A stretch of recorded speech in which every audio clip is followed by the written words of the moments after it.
अस्सलाम वालेकुम वरहमतुल्लाहि वबरकातुहू। एक नई अपडेट के साथ अब्दुस्तार खान लगारी आपकी खिदमत में हाजिर। सऊदी अरब बैनुल-अक़वामी परवाज़ें मज़ीद मुअत्तल रहेंगी।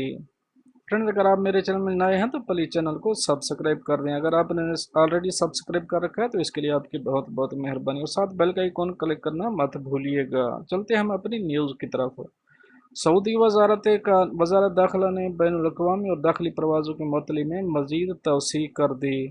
याद रहे कि सऊदी अरब ने 15 मार्च को ताइत्तला सानी परवाज़ें मुअत्तल करने का ऐलान किया था। सऊदी खबरसां इदारे एसपी के मुताबिक वज़ारत दाखिला के एक अहदेदार ने हफ्ते और इतवार की दरमियानी शब एक अहम बयान जारी करके ऐलान किया कि सऊदियों और मुकीम गैर मुल्कियों की सेहत और सलामती की खातिर सऊदी अरब के सेहत हुक्काम की हिदायत पर कोरोना वायरस से बचाव के लिए एहतियाती तदाबीर का सिलसिला आइंदा भी जारी रहेगा। शाही हिदायत के मुताबिक चार अहम फैसले किए गए हैं। एक फैसले के मुताबिक सऊदी अरब के लिए तमाम बैनुल-अक़वामी परवाज़ें ताइत्तला सानी मुअत्तल रहेंगी। दाखिली परवाज़ों की मुअत्तली में भी ताइत्तला सानी रहेगी। हंगामी हालात में परवाज़ें और इस पर पाबंदी से मुस्तस्ना होंगी।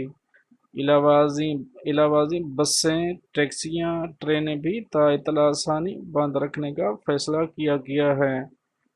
याद रहे कि सऊदी अरब ने कोरोना वायरस के फैलाव को रोकने के लिए एहतियाती तदाबीर के तौर पर मुल्क में ट्रेनों, बसों और टैक्सियों समेत डोमेस्टिक परवाज़ों को 21 मार्च से 14 दिन के लिए बंद करने का फैसला किया था। इससे कबल बैनुल-अक़वामी परवाज़ों पर पाबंदी लगाई गई थी। ये तो थी फ्रेंड आज की अहम एक हेडलाइन जो आपसे शेयर करने का दिल चाह रहा था, तो इसलिए शेयर कर दी। मिलते हैं नेक्स्ट अपडेट के साथ, तब तक के लिए मैं आपसे इजाज़त चाहूँगा। अल्लाह हाफ़िज़। अस्सलाम।